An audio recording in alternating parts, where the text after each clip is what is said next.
प्यारे विद्यार्थियों, आज मैं आपको महात्मा बुद्ध द्वारा बताए गए उनके अष्टांगिक मार्ग 8 फोल्ड पथ के बारे में समझाऊंगा। अष्टांगिक मार्ग क्या है? महात्मा बुद्ध ने आध्यात्मिक तथा नैतिक दृष्टि से मध्यम मार्ग का अनुसरण किया, जिसे मध्यमा प्रतिपत्ति कहते हैं। मध्यम मार्ग या मध्यमा प्रतिपत्ति अष्टांगिक मार्ग है, जिसका अनुसरण करने से मनुष्य को बुद्धत्व की प्राप्ति होती है।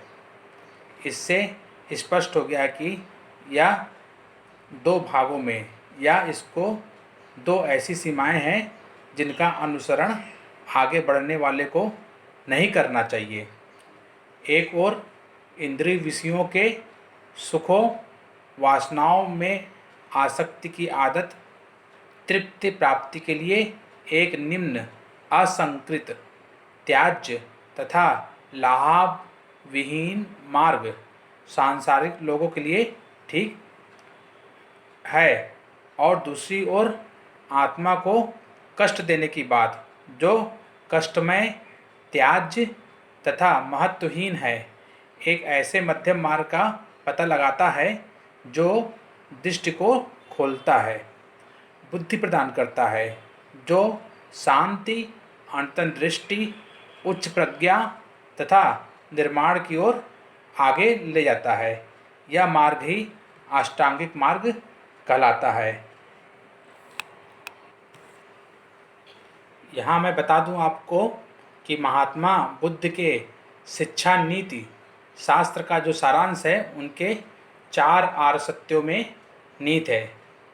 इन्हीं 4 आर्य सत्यों का उपदेश महात्मा बुद्ध ने जनसाधारण को दिया, और 4 आर्य सत्य वो इस प्रकार हैं। पहला, सांसारिक जीवन दुखों से परिपूर्ण है, अर्थात जीवन दुखमय है। दूसरा, दुखों का कारण है। तीसरा, दुखों का अंत संभव है, अर्थात दुख निरोध। चौथा, दुखों के अंत का उपाय है, अर्थात दुख निरोध गामिनी प्रतिपदा।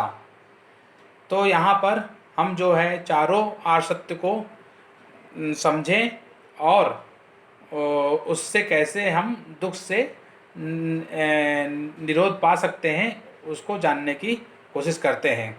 गौतम बुद्ध ने अन्य सभी उपदेश इन्हीं 4 आर्य सत्यों से संबद्ध है। चारवेत्तर सभी भारतीय दर्शन इन 4 आर्य सत्यों को किसी न किसी रूप में मानते हैं। महात्मा बुद्ध ने निर्वाण की प्राप्ति के लिए जिस मार्ग को लोगों के सामने रखा, उसे 8 अंग बताए गए हैं, जिसे अष्टांगिक मार्ग कहते हैं। यही बौद्ध धर्म का सार है। यह गृहस्थ और सन्यासियों सभी के लिए है। इस मार्ग के निम्नलिखित 8 अंग इस प्रकार हैं। पहला, सम्यक दृष्टि। यहाँ प्रश्न है कि सम्यक का क्या अर्थ है?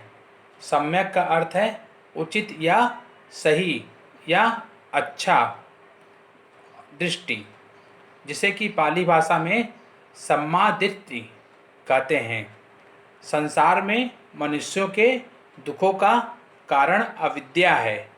इसी अविद्या के कारण ही व्यक्ति जीवन की निसारता, क्षणभंगुरता तथा अनात्म वस्तु को सत्य, उपयोगी, नित्य एवं सुख का कारण मानता है। इस मिथ्या विचार को त्याग कर इसके वास्तविक स्वरूप को चारों आर्य सत्यों को ध्यान में रखते हुए समझना सम्यक दृष्टि कहलाता है।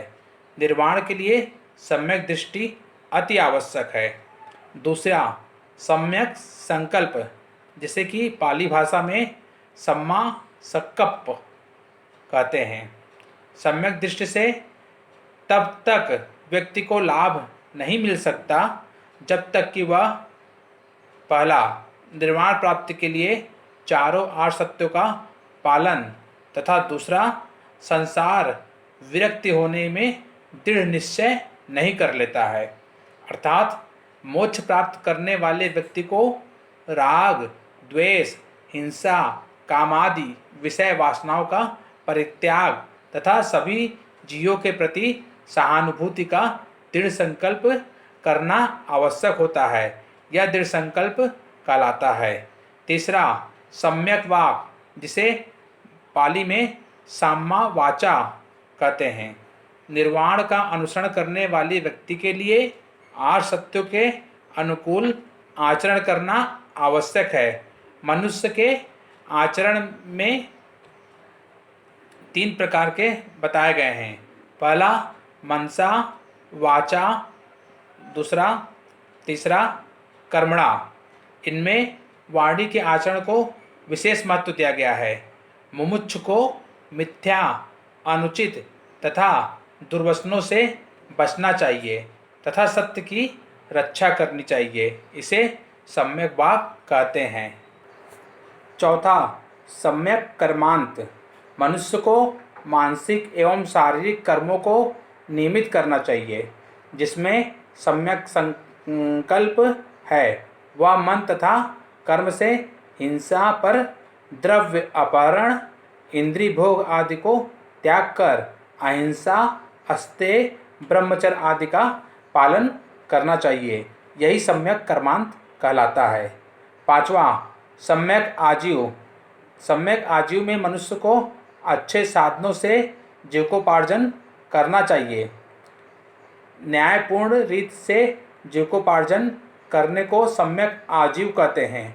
बुद्ध के अनुसार अस्त्र, शस्त्र, पशु, मांस, शराब, जहर का व्यापार नहीं करना चाहिए।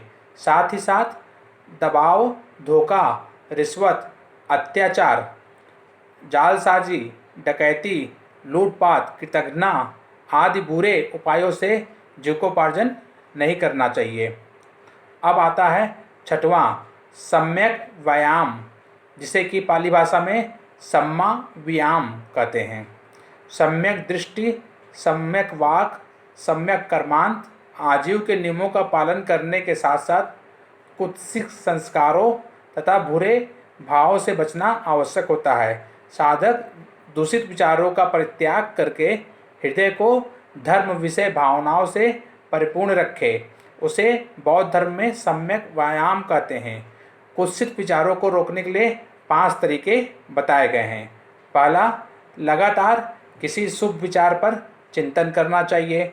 दूसरा, कुत्सित विचारों के आधार पर किए गए कार्यों का निरीक्षण करते रहना चाहिए। तीसरा, कुत्सित विचारों के कारणों को ज्ञात कर इनके परिणामों को रोकना चाहिए। चौथा, शारीरिक क्रिया द्वारा मन पर नियंत्रण रखना चाहिए। पांचवा, निरंतर एक ही बात का अभ्यास करते रहना चाहिए। अब आता है सातवां, सम्यक स्मृति, जिसे कि सम्मा सत कहते हैं।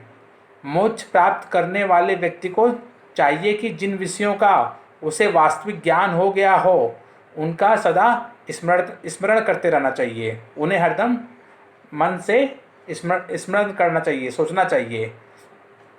सम्यक दृष्टि से संसार की निसारता, क्षणभंगुरता आदि का ज्ञान हो जाता है, परंतु उसे वह भूल जाता है तथा पुनः प्रपंच में फंस जाता है। जैसे कोई घनिष्ठ यदि मर जाता है तो व्यक्ति को संसार की निसारता का ज्ञान अवश्य हो जाता है, परंतु कुछ समय बाद वह इसको भूल जाता है। वह सांसारिक विषय वासनाओं में पुनः आबद्ध हो जाता है। बुद्ध ने यह शिक्षा दी कि मोक्षार्थी को संसार की सभी वस्तुओं के तथ्य का निरंतर स्मरण करते रहना चाहिए। इसे सम्यक स्मृति कहते हैं। बुद्ध ने सम्यक स्मृति के बारे में विस्तृत व्याख्यान दिया है। इनके अनुसार शरीर को मिट्टी, जल, अग्नि तथा वायु द्वारा निर्मित समझना चाहिए तथा वह स्मरण करते रहना चाहिए। यह शरीर मांस, हड्डी, खाल, अतड़ी, पित्त, कफ, लहू, पीव आदि घृणित वस्तुओं से युक्त है। शरीर सड़ गल कर पुनः मिट्टी में मिल जाता है। पंच तत्व में मिल जाता है। पंच तत्व क्या है? क्षितिजल पावक गगन समीरा। इन सब यथार्थ तत्वों के स्मरण से अपने तथा दूसरे के शरीर के प्रति जो आकर्षण या मोह रहता है वह समाप्त हो जाता है। इसके स्मरण से अनासक्ति भाव उत्पन्न हो जाता है और संपूर्ण दुख नष्ट हो जाता है। अतः सम्यक स्मृति के प्रभाव से व्यक्ति सांसारिक बंधनों में नहीं बनता है। अब आता है 8वां, सम्यक समाधि। सम्यक समाधि उपयुक्त सातों नियम के पालन करने से मनुष्य का अंतःकरण शुद्ध हो जाता है तथा उसमें एकाग्र होने की योग्यता उत्पन्न हो जाती है। मोक्ष के लिए सम्यक समाधि आवश्यक है। यहाँ पे मोक्ष मतलब बोधिसत्व से है, निर्वाण से, जो महात्मा बुद्ध ने माना है। मोक्ष के लिए सम्यक समाधि आवश्यक है। चित्त को एकाग्र करने में व्यक्ति धीरे धीरे परम शांति अथवा निर्वाण को प्राप्त कर लेता है। सम्यक समाधि की 4 अवस्थाएं हैं। पहला, प्रथम अवस्था में शांत चित्त के 4 आर्य सत्यों पर विचार करना चाहिए। इससे विरक्त तथा शुद्ध आनंद की उत्पत्ति नहीं होती है और मन एकाग्र होकर शुद्ध आनंद की ओर अग्रसर होता है। दूसरा, द्वितीय अवस्था में मनन, तर्क वितर्क, संदेह आदि समाप्त हो जाते हैं तथा 4 आर्य सत्यों के प्रति श्रद्धा बढ़ती है। फिर इसके बाद मन के इस भाव से चिंतन में शांति का बोध होने लगता है। तीसरा, तृतीय अवस्था में मन का आनंद और शांति से हटकर तटस्थ किया जाता है। इससे चित्त की साम्यावस्था बनी रहती है। चौथा अवस्था पूर्ण शांति की अवस्था होती है जिसमें चित्त वृत्तियों का निरोध हो जाता है। योगस चित्त वृत्ति निरोधा। इसमें पूर्ण शांति, पूर्ण विराग तथा पूर्ण रूप से दुखों का निरोध हो जाता है। दुख समाप्त हो जाते हैं। यहाँ पर ही निर्वाण की या बोधिसत्व की प्राप्ति होती है।